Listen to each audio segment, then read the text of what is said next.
నమస్తే, welcome to Kiran భక్తి TV. నేను మీ పవన్. పరాభవ నామ సంవత్సర ఉగాది మనకి రాబోతుంది త్వరలో. సో అందరికీ ఒక క్యూరియాసిటీ అనేది ఉంటుంది, వారి వారి రాశి ఫలాలు, లగ్న ఫలాలు అన్నీ తెలుసుకోవడానికి. సో ప్రముఖ ఆస్ట్రో సైకాలజిస్ట్ శ్రీ గంగరాజు గారు మనతో ఉన్నారు. ఎవరెవరి రాశి ఫలాలు ఎలా ఉండబోతున్నాయని చాలా సవివరంగా చెప్తున్నారు. అలాగే ఒక 3 రాశులు లగ్నాల గురించి క్రితం వీడియోలో చెప్పారు. ఎవరైనా మిస్ అయితే ఆ వీడియో తప్పకుండా చూడండి. అలాగే ఇప్పుడు మరో 3 రాశుల గురించి ఇక్కడ తెలుసుకుందాం. నమస్తే గంగరాజు గారు. నమస్తే. సో ఇప్పుడు మనం లాస్ట్ వీడియోలో 3 రాశుల గురించి, మేషం, వృషభం, మిథునం గురించి తెలుసుకున్నాం. ఇప్పుడు రాబోయే ఇంకొక 3 రాశుల గురించి, మొత్తం 12 రాశులు, ఇంకో 3 రాశుల గురించి సవివరంగా తెలియజేయండి. పరాభవ నామ సంవత్సరం వాళ్ళకి ఎలా ఉండబోతుందో. తప్పకుండా అండి. మెయిన్గా ఇప్పుడు 3 రాశులు మనకి అయినాయి కాబట్టి నెక్స్ట్ రాశి కర్కాటక రాశి, కర్కాటక లగ్నం. వీళ్ళకి యాక్చువల్గా లగ్నాధిపతి వచ్చి చంద్రుడు. వీళ్ళకి మెయిన్గా ఏంటంటే కలిసి వచ్చే అంశాలు అంటే మాత్రం ఈ సంవత్సరం, ఈ పరాభవన సంవత్సరం కర్కాటక రాశి, కర్కాటక లగ్నం వాళ్ళు నూతన గృహం కానివ్వండి, నూతన వాహనాలు కానివ్వండి, నూతన నిర్మాణాలు అనేవి చాలా వరకు వీళ్ళ జాతకం బట్టి మంచిగా జరిగే అవకాశం అనేది ఉంది. తర్వాత కొనుగోలు విషయాలు కానివ్వండి, భూములు కానివ్వండి, ఆస్తులు కానివ్వండి. ఎందుకంటే గురువు యొక్క పంచమ దృష్టి వీళ్ళ 4th హౌస్ మీద ఉంది కాబట్టి వీళ్ళకి చాలా మంచి జరిగే అవకాశాలు అనేది ఎక్కువగా కనపడతా ఉన్నాయి. అట్లానే ఇంకొక విషయం ఏంటంటే వీళ్ళకి గురువు యొక్క 7th దృష్టి అనేది 6వ హౌస్ మీద పడడం వల్ల వీళ్ళకి రావాల్సిన ధనం కానివ్వండి, అంటే అప్పుగా ఇచ్చి రావాల్సిన ధనం రాక ఇబ్బంది పడేవాళ్ళు ఈ సంవత్సరం తప్పకుండా వాళ్ళకి రావాల్సిన డబ్బు అనేది తిరిగి వస్తుంది. అట్లే అప్పులు ఇబ్బందులలో ఉన్న వాళ్ళకి కూడా అప్పులు తీరిపోయే అవకాశం అనేది చాలా వరకు ఈ సంవత్సరం అనేది వాళ్ళకి మంచి జరిగిపోయే అవకాశం అనేది చాలా ఉంది. అట్లానే ఇంతకుముందు కొంతమంది బంధుమిత్రుల్లో కానివ్వండి, బయట వాళ్ళలో కానివ్వండి, శత్రువులు, కొద్దిగా మనస్పర్ధలు, ఇబ్బందులు ఉన్న వాళ్ళు కూడా ఈ సంవత్సరం తప్పకుండా కూడా వాళ్ళు మంచిగా కలుసుకునే అవకాశం అనేది కూడా చాలా చక్కగా ఉంది. అట్లానే వీళ్ళకి ఆరోగ్యపరంగా కూడా ఏదైనా ఇబ్బందులు, దీర్ఘకాలిక రోగాలు ఏమైనా ఉన్నప్పటికీ కూడా అవి వదిలిపోయే టైం అనేది వచ్చేసింది వీళ్ళకి. ఎందుకంటే ఈ సంవత్సరం 6th హౌస్ అనేది గురువుగారు దృష్టి స్వయంగా ఆయన శుభదృష్టి చూస్తున్నాడు కాబట్టి తప్పకుండా వీళ్ళకి మంచి జరిగే అవకాశం అనేది చాలా వరకు ఉంది. తర్వాత ఇంకొక విషయం ఏంటంటే వీళ్ళకి కలిసి రాని అంశాలంటే మాత్రం మెయిన్గా చెప్పాలంటే వీళ్ళకంటే చిన్నవాళ్ళైనా తమ్ముళ్ళు, చెల్లెళ్ళ వల్ల కూడా వీళ్ళకి ఇబ్బంది పడే అవకాశం, వాళ్ళ కజిన్స్ కావచ్చు, రియల్ సిస్టర్స్, రియల్ బ్రదర్స్ కావచ్చు, వాళ్ళ వల్ల వీళ్ళు ఇబ్బందులు పడే అవకాశం ఉంది. తర్వాత ఒక్కొక్కసారి వీళ్ళకి ధైర్య ఉత్సాహాలలో, ఎందుకంటే చంద్రుడు మనఃకారకుడు. కర్కాటక రాశి, కర్కాటక లగ్నం వాళ్ళంటేనే వాళ్ళు మైండ్ రిలేటెడ్, మెయిన్గా mind related people, emotional people కాబట్టి ఈ విషయాలలో వాళ్ళకి కొద్దిగా ఫ్లక్చువేషన్స్, కొద్దిగా ఒడిదుడుకులు వచ్చే అవకాశాలు ఉన్నాయి కాబట్టి కొద్దిగా జాగ్రత్తగా ఉన్నట్లయితే ఆటోమేటిక్గా మీ ధైర్య ఉత్సాహాల విషయంలో కూడా మంచిగా ఉంటుంది.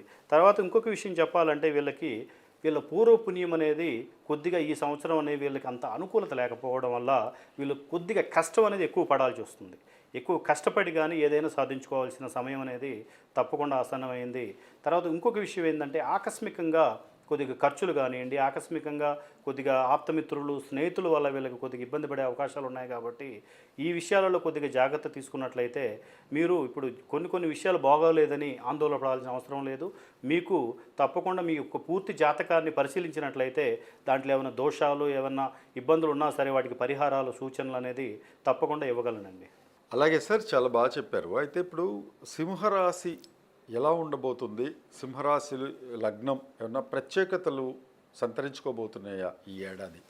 అలాగే వాళ్ళకి బాగా కలిసి వచ్చే అంశాలు, ఎందుకంటే గత సంవత్సరం కూడా సింహరాశి వాళ్ళకి, సింహలగ్నం వాళ్ళకి అంతగా పెద్దగా ఏమి కలిసి రాలేదనే చెప్పాలి. ఒక విధంగా అద్భుతంగా అయితే ఏమీ లేదు. ఇప్పుడు మరి చాలామంది సింహరాశి, సింహలగ్నంలో పుట్టిన వాళ్ళకి ఈ ఇయర్ పరాభవ నామ సంవత్సరం అన్నా ఏదన్నా ఒక మంచి స్టెప్ ఎహెడ్ అనేది ఉంటుందా? తప్పకుండా పవన్ గారు. ఎందుకంటే సింహరాశి, సింహలగ్నం వారికి ఈ సంవత్సరం వచ్చి వాళ్ళకి సూపర్గా కలిసి వచ్చే అవకాశాలు అనేవి చాలా బాగా కనపడుతున్నాయి. ఎందుకంటే మెయిన్ ఇంపార్టెంట్ ఏరియాలు, మెయిన్ 3rd హౌసు, తర్వాత 7th హౌసు, తర్వాత 10th హౌసు. సో ఒక 50-60% రేంజ్లో 5th హౌస్ కూడా. అంటే మెయిన్గా వీళ్ళకి కలిసి వచ్చే అంశాలు ఏంటంటే వీళ్ళకి యాక్చువల్గా సింహరాశి, సింహలగ్నం వాళ్ళంటేనే ఒక ధైర్యం, ఒక ఉత్సాహం, ఆత్మ, సోల్ పవర్ అనేది వీళ్ళకి బాగా ఉంటుంది.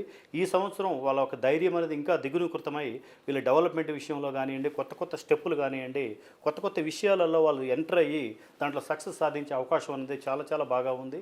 అట్లానే రిలేషన్షిప్ విషయంలో వీళ్ళకి కొద్దిగా ఇబ్బందులు ఉంటాయి యాక్చువల్గా. కానీ ఈ సంవత్సరం ఒక అన్యోన్యత భార్య కానీ భర్తతో కానీ భర్త భార్యతో కానీ ఒక అన్యోన్యత ఒక అనుకూలత అనేది ఏర్పడి ఒక మంచి అండర్స్టాండింగ్తోని వీళ్ళు కుటుంబాన్ని ముందుకు తీసుకెళ్ళగలుగుతారు. అట్లానే ఇంకో విషయం చెప్పాలంటే మెయిన్ ఇంపార్టెంట్ విషయాలని ఎందుకు అన్నానంటే 10th హౌస్ అంటేనే వృత్తి, ఉద్యోగం, వ్యాపారం. ఈ విషయాలలో ఎట్టి పరిస్థితుల్లో కూడా వీళ్ళు ఉద్యోగంలో ప్రమోషన్స్ కానివ్వండి, ఉద్యోగంలో డెవలప్మెంట్ కానివ్వండి, అట్లానే వ్యాపారంలో ఆర్థికపరమైన లాభాలు కానివ్వండి, ఎక్స్పాన్షన్ కానివ్వండి, వ్యాపారాన్ని చేయడం ఎక్స్పాన్షన్ చేయడం కానివ్వండి, ఇంపోర్ట్స్, ఎక్స్పోర్ట్స్, ఈ విధమైన విషయాల్లో ఎన్నో విషయాల్లో వీళ్ళు ఎక్సలెంట్గా ముందుకు రానిచ్చే అవకాశం అనేది ఈ సంవత్సరం సూపర్గా వీళ్ళకి కలిసి వస్తుంది. అయితే మిశ్రమంగా కలిసి వచ్చేది మాత్రం వీళ్ళ సంతాన విషయంలో మాత్రం ఒక 50-50 రేంజ్లో కనబడతా ఉంది. కాబట్టి సంతాన విషయాల్లో వీళ్ళు కొద్దిగా జాగ్రత్తగా ఉండడం అనేది చాలా చాలా మంచిది. అట్లానే కలిసి రాని అంశాలంటే మాత్రం వీళ్ళ యొక్క మాట తీరు విషయంలో కొద్దిగా నిదానం అనేది జాగ్రత్తగా ఉండాలి. ఎందుకంటే వీళ్ళు నీతి నిజాయితీకి మారుపేరైన మనుషులు కాబట్టి వీళ్ళు కొద్దిగా తొందరపాటు ఉంటుంది. కాబట్టి ఆ విషయంలో కొద్దిగా వీళ్ళు జాగ్రత్త తీసుకున్నట్లయితే ఆటోమేటిక్గా బాగుంటుంది. తర్వాత వీళ్ళకి అనుకోని ప్రమాదాలు ఈ సంవత్సరం కొద్దిగా వచ్చే అవకాశాలు, తర్వాత ఏదైనా అనుకోని దాన్ని సాధించే విషయంలో కొద్దిగా డిలే అయ్యే అవకాశాలు ఉన్నాయి. కాబట్టి ఆ విషయంలో కూడా వీళ్ళు కొద్దిగా జాగ్రత్తగా చూసుకున్నట్లయితే తప్పకుండా వీళ్ళు డెవలప్మెంట్ అనేది గ్యారంటీగా అవుతారు. తర్వాత ఏంటంటే మనం పూర్తి జాతకాన్ని పరిశీలించినట్లయితే ఇంకా కొన్ని విషయాలు మనకు తెలుస్తాయి. ఏమైనా ప్రాబ్లమ్స్, ఏదైనా దోషాలు ఏమైనా ఉన్నప్పటికీ వాటికి పరిహారాలు, సూచనలు అనేది తప్పకుండా నేను అందించగలను పవన్ గారు. అయితే ఇప్పుడు ఏదైనా దోషాలు కానీ లేకపోతే పరిహారాలు కానీ ఏదైనా ఉంటే, ఒకవేళ పరాభవ నామ సంవత్సరంలో అంతగా కలిసి రాలేదు లేదా గ్రహ బలం ఎక్కువగా లేదు అనుకుందాం, మీ దగ్గరికి కనుక వాళ్ళు అప్రోచ్ అవ్వగలిగితే కొంత ఏదైనా గ్రహశాంతులు కానీ లేకపోతే పరిహారాలు కానీ మీరు వాళ్ళకి అందించగలరు? తప్పకుండా ఇస్తాను నేను. ఎందుకంటే మామూలుగా ఎవరికైనా సరే కొన్ని ఏరియాలలో కరెక్ట్గా ఉంటుంది, కొన్ని ఏరియాలలో ఇబ్బంది ఉండొచ్చు. ఆ ఇబ్బందిని ఏంటంటే ఆ ఇంటెన్సిటీని, ఇప్పుడు కష్టం వస్తుందండి, కష్టాన్ని తట్టుకునే శక్తి అనేది మనకు ఉండాలి.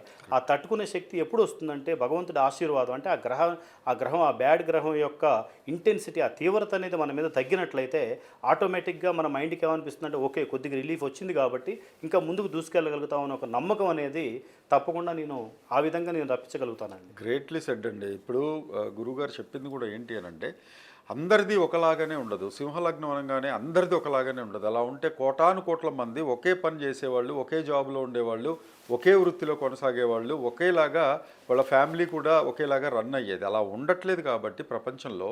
సో ఇక్కడ ఏంటంటే గ్రహాలు వాళ్ళు పుట్టిన సమయం, తేదీ కూడా దానిలో మిళితమై ఉంటుంది, మిక్సప్ అయి ఉంటుంది. దాని మీద బేస్ అయ్యి జాతకాలు కూడా మనకి పరిగణించబడతాయి. సో ఇప్పుడు మీకేదన్నా కొంత నష్టం వాటిల్లినా, కష్టం కలిగినా జాతకం ఒకసారి చూపించుకోవడం అనేది నమ్మే వాళ్ళకి చాలా ఇంపార్టెంట్. అలాగే గంగరాజు గారు నాట్ ఓన్లీ ఆస్ట్రాలజిస్ట్, అలాగే సైకాలజిస్ట్ కూడా. సో మీకు ఎక్కడైతే మీకు ఏదైతే కలిసి వస్తుంది, ఏ రంగంలో మీరుంటే బాగుంటుంది, మీకు పరిహారాలు ఏంటి, మీ గ్రహస్థితులు ఎలా ఉన్నాయని కూలంకషంగా మీకు చెప్తారు. డెఫినెట్గా స్క్రీన్ మీద కనపడే నంబర్కి ఆయన అప్రోచ్ అవ్వండి. అలాగే మనం కన్యా లగ్నం, కన్యా రాశి వాళ్ళ గ్రహస్థితులు అవి పరాభవ నామ సంవత్సరం ఎలా ఉండబోతున్నాయి మనం తెలుసుకుందాం. సో ఇప్పుడు కన్యారాశి, కన్యా లగ్నం గురించి చెప్పండి. తప్పకుండా అండి. ఇప్పుడు కన్యా రాశి, కన్యా లగ్నం వారికి లగ్నాధిపతి వచ్చేసి బుధుడు. తర్వాత వచ్చేసి వీళ్ళకి కలిసి వచ్చే అంశాలంటే మాత్రం వీళ్ళ ఆరోగ్యం అనేది ఈ సంవత్సరం ఎక్సలెంట్గా ఉంటుందండి. ఆరోగ్య విషయాల్లో మానసిక ఆరోగ్యం, శారీరక ఆరోగ్యం ఎటువంటి ఇబ్బంది పడాల్సిన అవసరం లేదు.